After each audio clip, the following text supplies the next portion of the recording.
Assalamualaikum warahmatullahi wabarakatuh, Ibu-ibu. Selamat siang semuanya. Apa kabarnya pagi ini? Siang ini? Waalaikumsalam. Alhamdulillah Baik sehat ya, Bu Ibu. Riri. Alhamdulillah. Alhamdulillah sehat. Waalaikumsalam warahmatullahi wabarakatuh. Alhamdulillah. Nah, pada hari ini kita akan melakukan in-house training dengan instrukturnya Bu Helmi dari SMP Negeri 1 Banumampu. Nah, Bu Helmi ini akan memaparkan nantinya materi tentang asesmen. Nah, kepada Bu Helmi kita persilahkan. Kita mau breaking dulu Iya. nih, Ibu-ibu. Iya. Ice breaking dulu bagusnya. Nah, baiklah Bu instrukturnya. Ya, kita ice breaking dulu dengan Ibu siapa? Bu Fitri apa Bu Rike? Oke, baiklah Ibu Ibu. Iya aja. Depan sekarang yang bertugas. Untuk kesempatan ini Oke. saya akan Sekarang melakukan ice breaking atau memecah apa? Memecah apa tuh? Memecah es. Oke. Kita lihat yang pertama. keheningan. Keheningan. Nah, Kelihatan tadi Ibu-ibu gambarnya? belum Bu. Belum. Ya. Belum, Bu. Oke. Belum.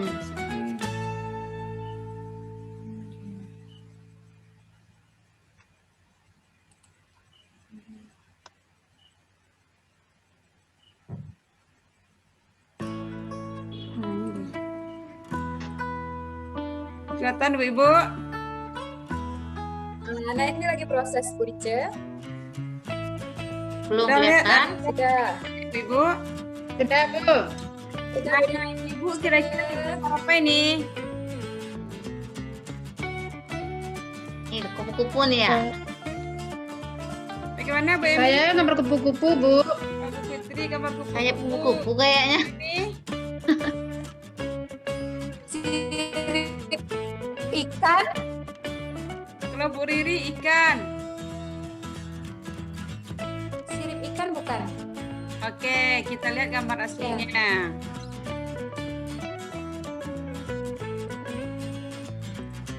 Nah, ini dia gambar aslinya. Ah, Gambarnya gajah ya, Bu. Ada ya gajah sekarang telinganya kayak gitu ya. Nah, dia apa namanya berevolusi. Gajah dan berevolusi. Sering bertemu kupu-kupu gajahnya. Kita lihat Iya. yang kedua, Ibu-ibu, kita akan tebak kata.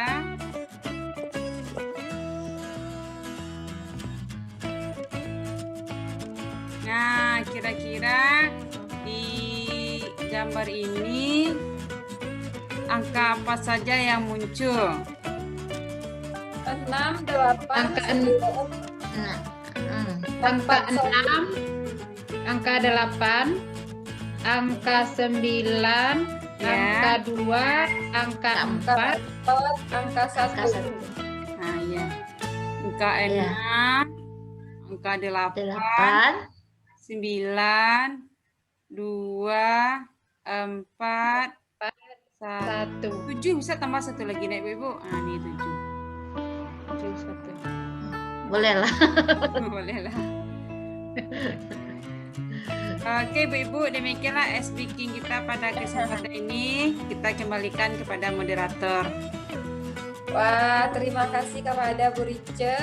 Nah, selanjutnya kita langsung saja kepada instruktur kita pada hari ini di acara in-house training kita kepada Bu Helmi. Dipersilahkan. Ya, terima kasih Bu Riri dan Bu Rice yang sudah menyemangati untuk yang mengawali dengan semangat untuk apa ya? Untuk sinkronus kita hari ini. Baik Ibu-ibu, sekarang kita akan membahas mengenai asesmen diagnostik. Sebelum masuk lebih jauh, saya ingin bertanya nih. Sebenarnya secara umum tujuan asesmen diagnostik ini apa? Coba dari Ibu-ibu. Dari Ibu Yanti dulu lah. Bu Fitriyanti. asesmen diagnostik ini digunakan untuk memetakan peserta didik di awal tahun pembelajaran, Bu. Sesuai dengan fasenya masing-masing. Kalau menurut pendapat Bu Rice? Kalau dari yang saya baca, Bu, asesmen diagnostik itu untuk mengetahui kemampuan atau latar belakang peserta didik sebelum kita memulai pembelajaran. Jadi nanti peserta didik bisa kita kelompokkan berdasarkan hasil tes yang sudah kita dapatkan. Kalau Ibu Riri? Dari kata-katanya Ibu, diagnostik berarti diagnosa berarti melihat kemampuan awal dari peserta didik jika itu berkaitan dengan kognitif mereka. Namun jika juga melihat bagaimana karakter peserta didik jika dilihat dari non kognitif. Jadi diagnosa atau melihat kemampuan awal dari peserta didik. Itu yang saya pahami, Bu. Iya, semuanya benar ya. Bahwasanya tujuan dari kita melaksanakan asesmen diagnostik ini adalah memang mendiagnosis bagaimana kemampuan dasar siswa dan kemudian bagaimana mengetahui kondisi awal mereka. Nah, yang dari kondisi yang seperti inilah, dari hal yang seperti inilah nanti kita akan melanjutkan bagaimana proses pembelajaran, kemudian bagaimana juga tindak lanjutnya berikutnya gitu ya. Sebelum kita masuk ke materi kita, saya mau nanya-nanya dulu nih. Kemarin sudah mengerjakan tugas ya ibu-ibu semua gitu ya. Ini silakan ditulis, silakan nanti ditulis jawabannya di chat. Atau jawabannya langsung aja lah gitu ya. Nah, di tangan langsung begitu. Di tangan langsung gitu ya. Ini cara menjawabnya dengan benar salah gitu ya. Nah, dengan benar salah. Kemudian soal yang saya berikan cukup 3 saja. Nah, mudah-mudahan ini bisa mewakili pemahaman Ibu mengenai asesmen diagnostik ini. Yang pertama dulu. Yang bukan merupakan asesmen diagnostik adalah memahami psikologis dan sosial emosi siswa. Saya ulangi sekali lagi, benar atau salah? Yang bukan merupakan asesmen diagnostik adalah memahami psikologis dan sosial emosi siswa. Salah. Bu Riri salah. Yang Ya. Bu Rice? Salah, Bu. Salah. Bu Fitrianti? Ya, salah, Bu. Barangkali apa alasannya kenapa dikatakan salah? Nah, silakan Bu Riri. Salah karena tes diagnostik tidak hanya berhubungan dengan kognitif peserta didik dengan cara menilai dari hanya nilai kemampuan kognitifnya, tetapi juga perkembangan peserta didik yang kita lihat di diagnostik sehingga kita tahu cara untuk mengembangkan atau mentreatment mereka ke depannya. Berarti tidak hanya atau yang bagian kepribadian latar belakang peserta didik juga termasuk ke bagian tes diagnostik. Makanya salah, Ibu. Ya, benar sekali. Oke, kita lanjut ke soal yang kedua. Asesmen diagnostik non-kognitif di awal pembelajaran dilakukan salah satunya untuk menggali kondisi keluarga dan pergaulan siswa. Saya ulangi. Asesmen diagnostik non-kognitif di awal pembelajaran dilakukan salah satunya untuk menggali kondisi keluarga dan pergaulan siswa. Benar atau salah? Benar, Bu. Bu Riri benar. Kalau Bu Ice? Kalau Bu Bu Yanti? Ya, benar, Bu. Kenapa alasannya benar, Bu Yanti? Ya, alasannya benar karena asesmen diagnostik non-kognitif itu berarti kalau kognitif kan pemikiran, pengetahuannya. Sedangkan kalau non-kognitif itu adalah karakter kepribadian siswa. Karakter, kepribadian, psikologis. Betul, psikologis masuk sosial emosinya ya.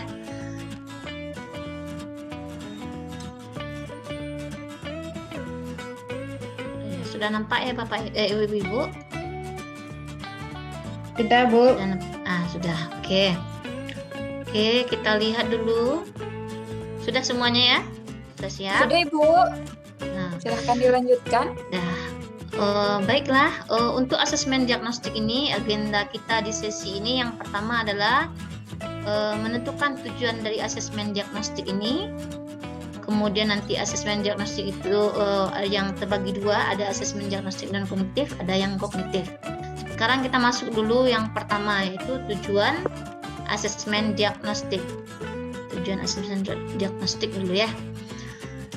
Tujuan dari asesmen diagnostik ini seperti yang sudah kita bahas sebelumnya gitu ya, yang kita bahas tadi di awal pertemuan, bahwasanya asesmen diagnostik ini memang bertujuan untuk mendiagnosis bagaimana kemampuan dasar siswa dan mengetahui kondisi awal siswa. Sekarang kita lihat ya, asesmen diagnostik ini terbagi menjadi dua. Ada asesmen diagnostik non kognitif dan ada asesmen diagnosis kognitifnya. Kalau kognitif mungkin ini sudah sering kita lakukan, bahkan mungkin sudah menjadi makanan sehari-hari oleh kita gitu ya. Nah, yang paling sering kita tinggalkan ini memang asesmen diagnostik non kognitif. Sebelum memulai pembelajaran, seharusnya ini yang kita lakukan terlebih dahulu. Tapi pada kenyataannya, kita sering ini mengabaikan asesmen diagnostik non kognitif ini. Sekarang kita lihat apa perbedaannya antara tujuan dari asesmen diagnostik non kognitif dengan kognitif. Kalau yang non kognitif itu mengetahui bagaimana kesejahteraan psikologis dan sosial emosi siswa. Kemudian mengetahui bagaimana aktivitas mereka selama belajar di rumah. Apakah mereka senang atau tidak senang, terutama selama daring ini ya. Nah, itu bisa kita lihat sebenarnya itu bagaimana siswa ketika mengerjakan tugas, seharusnya kita tidak langsung menjudge mereka, kenapa malas sekali bikin tugas. Kita harus lihat dulu bagaimana aktivitas mereka selama belajar di rumah. Ini mungkin bisa kita analisa, kemudian ini menjadi acuan oleh kita untuk pemberian tugas. Kemudian kondisi keluarga siswa. Nah, tujuan asesmen diagnosis berikutnya adalah mengetahui bagaimana kondisi keluarga siswa ini. Yang kemudian bisa juga kita lihat sebagai untuk melihat latar belakang bagaimana pergaulan mereka. Kemudian juga bagaimana gaya belajar mereka, karakter mereka, minat mereka apa. Nah, itu juga harus kita lihat. Supaya kita tahu ketika kita mengadakan pembelajaran di dalam kelas, ini dengan berbagai latar belakang anak-anak seperti ini, kita tahu apa yang akan kita lakukan dalam kelas kita sehingga tercapailah tujuan pembelajaran tadi. Nah, untuk kognitif sendiri, tujuan asesmen yang itu dilakukan adalah yang pertama, mengidentifikasi capaian kompetensi siswa menyesuaikan pembelajaran di kelas dengan mengidentifikasi capaian kompetensi siswa. Kemudian yang kedua, menyesuaikan pembelajaran di kelas dengan kompetisi rata-rata siswa. Dan yang terakhir, memberikan kelas remedial atau pelajaran tambahan kepada siswa yang kompetensinya di bawah rata-rata. Kita mungkin lebih sering kalau di lapangan barangkali ya ibu-ibu ya. Kalau untuk remedial mungkin sering kita melakukannya. Tapi kalau untuk pengayaan barangkali kalau disurvei di lapangan jarang sekali mungkin kita memberikan kepada anak-anak. Kalau untuk remedial mungkin karena dari hasil tes kognitif kita langsung setelah itu nampak hasilnya, setelah itu dianalisis langsung sekali kita remedial anak-anak mana yang belum paham. Tapi untuk pengayaan ini biasanya memang membutuhkan waktu yang agak lebih khusus sepertinya gitu. Karena biasanya anak-anak yang membutuhkan pengayaan ini biasanya adalah anak-anak yang kecerdasannya di atas rata-rata. Ada pertanyaan untuk yang ini Bapak, yang tujuan asesmen diagnostik ini, Ibu-ibu? Atau ada yang mau didiskusikan? Tidak ada? Kalau tidak lanjut ada, dulu, Bu. Kalau tidak ada saya lanjut dulu. Mengenai asesmen diagnostik non kognitif. Sekarang kita lihat ini. Tadi sudah saya sampaikan bahwasanya asesmen diagnostik non kognitif ini bisa untuk melihat bagaimana kesejahteraan psikologis seorang siswa, bisa melihat sosial emosinya, bisa juga melihat bagaimana aktivitas selama belajarnya, bagaimana kondisi keluarganya, bagaimana gaya belajarnya, karakternya, minatnya. Nah, untuk bisa melakukan asesmen diagnostik non kognitif ini ada beberapa tahapan yang harus kita kerjakan. Yang diantaranya apa saja Ibu-Ibu? Apa tahapan melaksanakan asesmen diagnostik non kognitif ini? Coba Ibu Riri. Apa saja tahapannya? Tahapan untuk asesmen Melaksanakan diagnostik, Bu. Iya. Yang pertama itu persiapan. Yang kedua pelaksanaan. Yang ketiga tindak lanjut. Ana belum baca materi. Oh. Seharusnya ini pada asinkronos yang kemarin sudah di itu ya. Iya. Sudah dikerjakan gitu ya. Iya, Bu. Oke.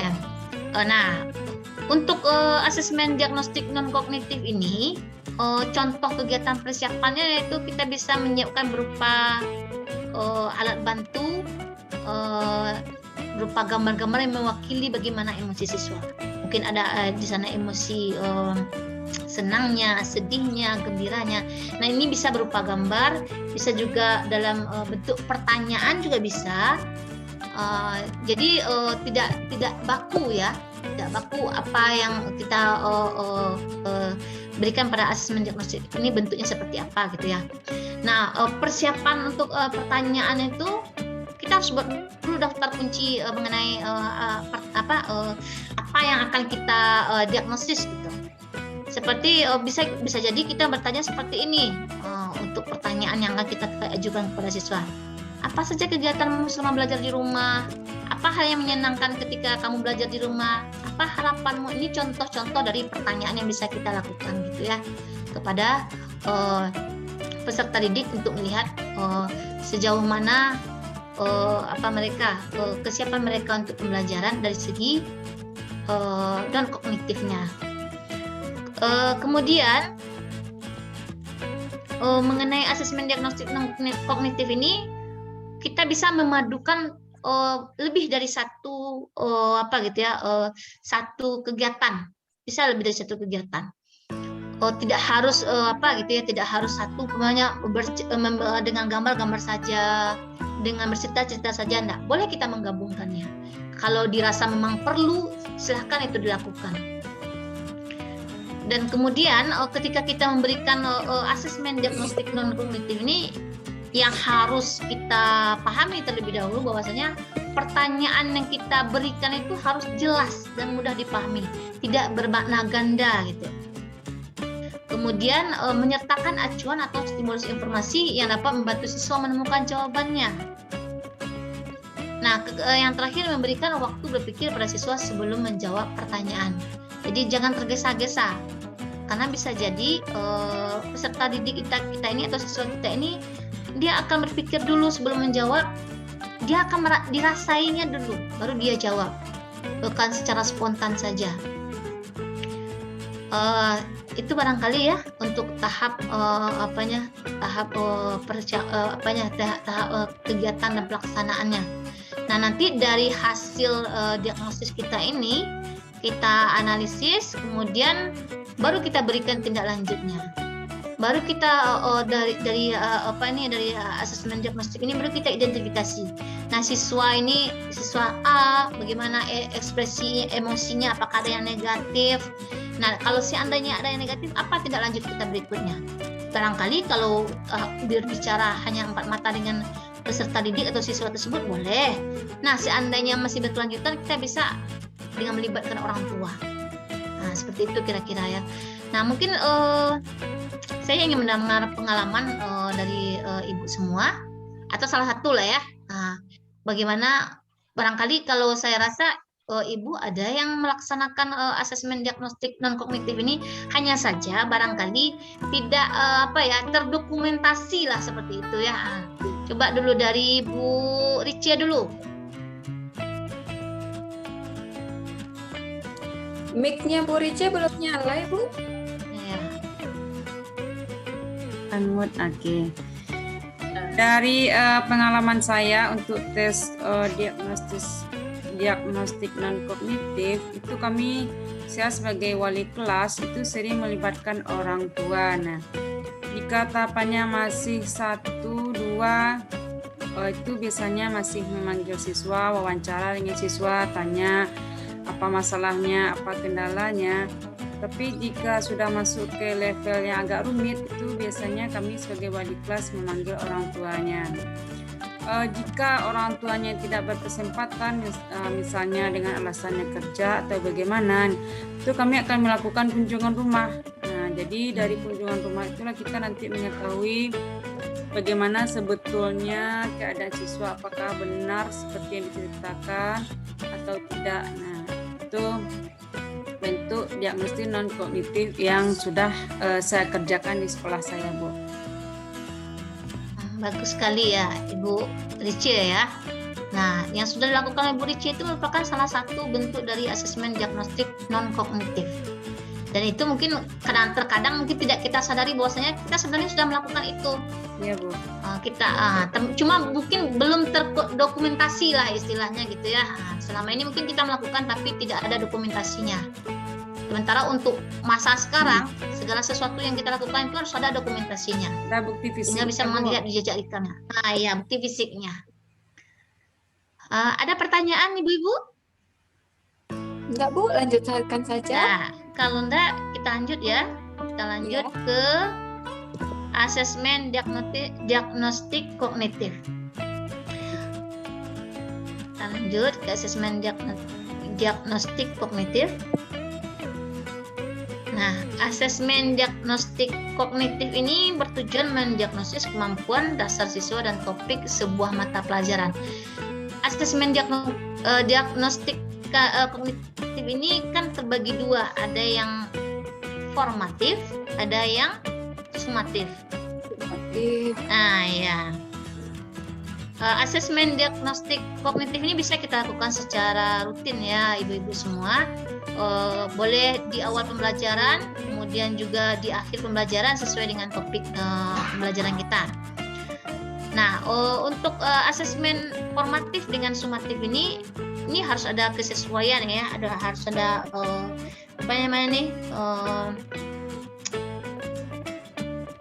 dalam menyusun formatif dengan sumatif ini harus ada nanti kesinambungan antara keduanya gitu ya. Tidak terpisah-pisah seperti itu ya. Cuman mungkin pelaksanaannya ketika di lapangan, kalau yang formatif kita melaksanakannya selama proses pembelajaran, sementara yang sumatif itu di akhir pembelajaran. Nah, bisa juga nanti di akhir di akhir topik tertentu juga boleh. Itu kalau yang sumatif gitu ya. Nah, untuk melaksanakan asesmen diagnostik kognitif ini ada 3 tahapan yang harus kita kerjakan. Yang pertama yaitu tahapan dari persiapan. Nah, contoh tahapan persiapan ini kita buat dulu kapan kita akan melaksanakan asesmennya. Kemudian diidentifikasi materi asesmen itu apa yang akan kita uji. Seperti itu ya. Kemudian menyusun pertanyaan itu terdiri dari 2 pertanyaan sesuai dengan kelasnya, 6 pertanyaan sesuai dengan topik 1 kelas di bawahnya, dan 2 lagi dengan topik 2 kelas di bawahnya. Jadi ini kriterianya kira-kira gitu ya untuk menyusun asesmen diagnostik kognitif ini. Nah, pertanyaan itu harus disesuaikan dengan yang 8 tadi ya, yang 6 sebelum 1 kelas di bawahnya, yang 2 kelas di bawahnya. Ini harus disesuaikan pertanyaan dengan prasyarat untuk mengikuti pembelajaran di jenjang yang sekarang diikuti oleh peserta didik atau siswa ini. Nah, untuk asesmen diagnostik kognitif yang selanjutnya, untuk kegiatan tindak lanjut contohnya gitu ya. Setelah ini barangkali sudah sering juga kita lakukan, kita menganalisis gitu ya. Nah, dari sini kita bisa melihat bagaimana pemahaman dari peserta didik dalam memahami tujuan pembelajaran. Bisa kita lihat di sini kategorinya, kita memberi penilaian, ada yang paham utuh semuanya, ada yang paham sebagian, dan ada yang tidak paham sama sekali. Nah, mungkin yang untuk tidak paham sama sekali ini ini yang mungkin harus agak lebih kita perhatikan sedikit gitu ya dibandingkan yang dua gitu ya. Dari pemahaman mereka, dari hasil analisis kita ini, kita akan mengelompokkannya menjadi 3 kelompok. Yang pertama sesuai dengan nilai rata-rata kelas, ini akan mengikuti pembelajaran dengan alur tujuan pembelajaran sesuai dengan fasenya. Nah, untuk kita SMP kan fasenya fase D ya. Kemudian yang siswa dengan nilai di bawah rata-rata itu mengikuti pembelajaran dengan diberikan pendampingan kepada kompetensi yang belum terpenuhi. Nah, ini dilakukan di luar pembelajaran tatap muka atau yang apa ya, yang wajibnya gitu ya, di luar itu kita lakukan. Dan ini membutuhkan memang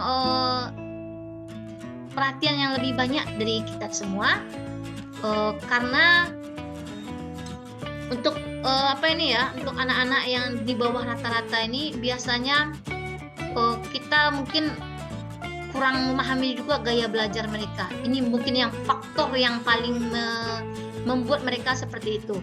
Setiap anak tidak akan sama gaya belajarnya. Nah, karena setiap anak tidak sama gaya belajarnya, sementara mungkin ketika kita sudah merencanakan pembelajaran, kita menggunakan gaya belajar yang seperti ini, ternyata tidak cocok untuk anak tersebut. Ini mungkin bisa kita lihat dengan dengan memberikan pendampingan di luar jam pelajaran yang wajibnya. Nanti bisa kita lihat mungkin di sana di mana letak kekeliruannya. Kemudian siswa yang dengan nilai di atas rata-rata ini mengikuti pembelajaran dengan pengayaan. Ini pengayaan ini bentuknya macam-macam. Nah, mungkin kalau dari ibu-ibu semua ada yang mengadakan pengayaan di kelas yang diajarkannya, yang pernah melakukan pengayaan. Bu Fitrianti gimana? Ada, Bu. Nah, apa contohnya yang Bu lakukan? Contoh pengayaan yang diberikan di kelas saya seperti umpamanya materinya tentang perkembangbiakan makhluk hidup.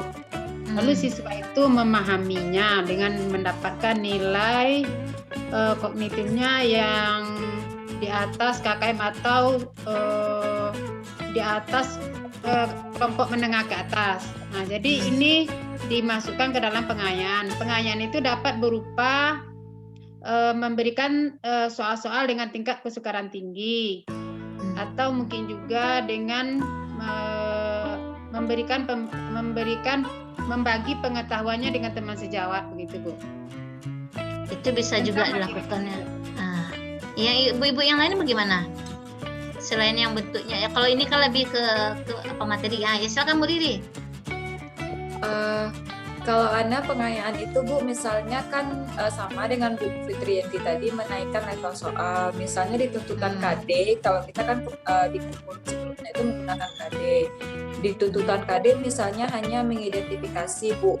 Nah, karena anak ini sudah sampai atau tinggi nilainya di saat ujian, maka untuk soalnya dinaikkan levelnya menjadi menganalisis kebanyakan atau mengevaluasi atau mencipta. Jadi kesukarannya itu dinaikkan, atau sama dengan Bu Fitrianti, menjadikan mereka tutor bagi teman-temannya yang remedial untuk melihat sudah sejauh mana pemahaman mereka. Begitu kalau Ana, Bu. Saya, Bu. Itu bagus juga, bagus ya. Berarti Bu Yanti dengan Bu Riri hampir sama ya. Kalau Bu Rici gimana? Caranya Bu Rici? Hampir sama dengan Bu Yanti dan Bu Riri, Bu. Misalnya jika ada temannya yang remedi, itu kita pengayaan tadi ya, Bu? Pengayaan. Nah, pengayaan remedi mungkin sudah sering kita lakukan. Di atas rata-rata KKM. Nah, itu akan diberikan tugas tambahan yang lebih soalnya itu yang lebih hot, yang lebih membutuhkan berpikir strategi, berpikir kritis, Bu. Nah, itu dia. Ini ditambahkan soal-soal yang lebih hot dan yang meminta siswa untuk berpikir kritis, Bu. Mungkin itu, Bu. Ya. Bagus ya ibu-ibu semua, berarti kita semua sudah sering juga berarti melakukan pengayaan ya.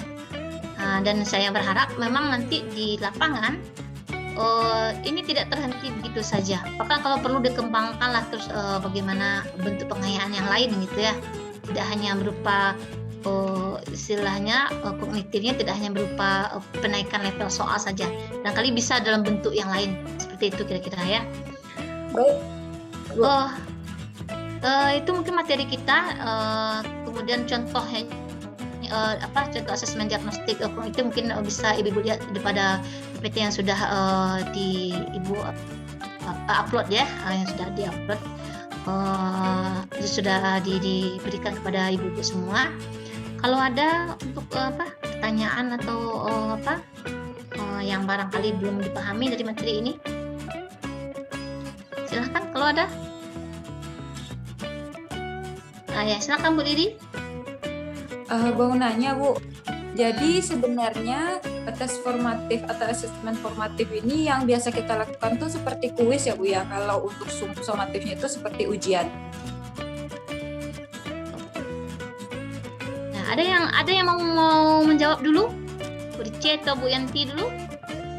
Dari pertanyaan Ibu Didi katanya, ini apakah tes formatif ini seperti kuis, kemudian yang sumatif ini seperti UH kayak gitu ya? Itu tadi ya. Iya, Bu. Ada dari Bu Yanti dengan Bu Rice. Silakan Bu Yanti. Ya.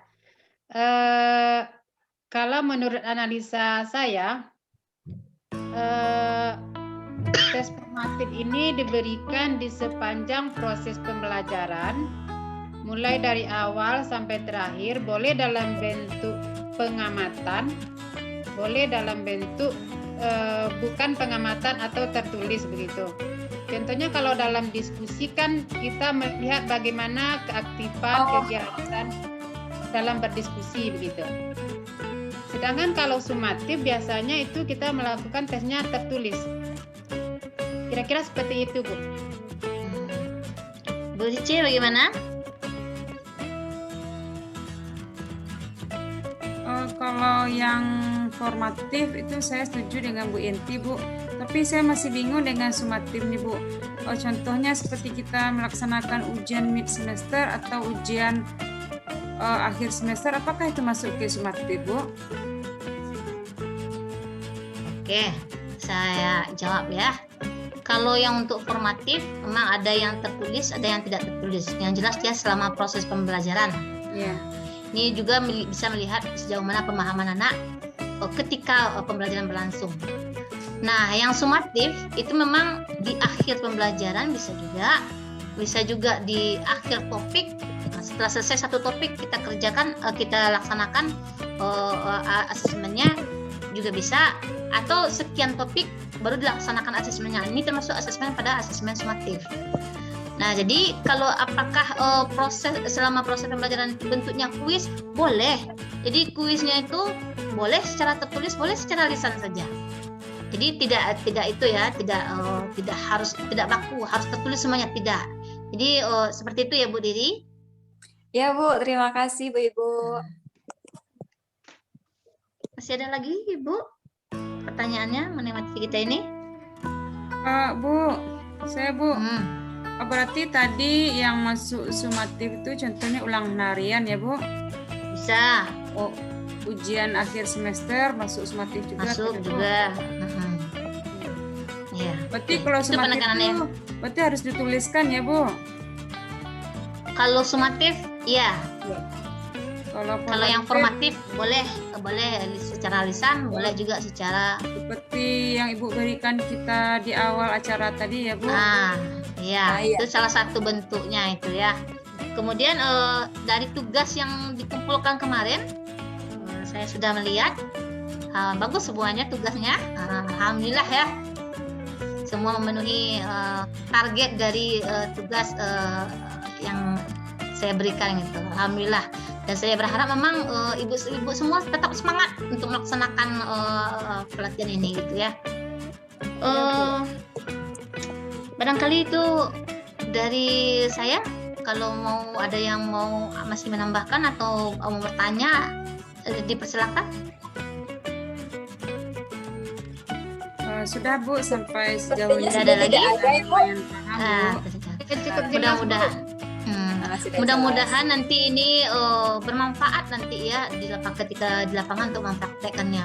Dan kita berharap memang ketika mempraktekannya itu memang kita melaksanakannya dengan maksimal, dengan kesungguhan hati gitu.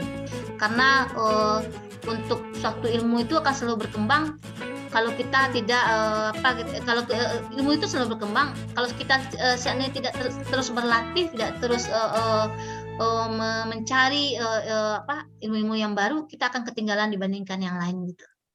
Benar, Itu barangkali dari saya.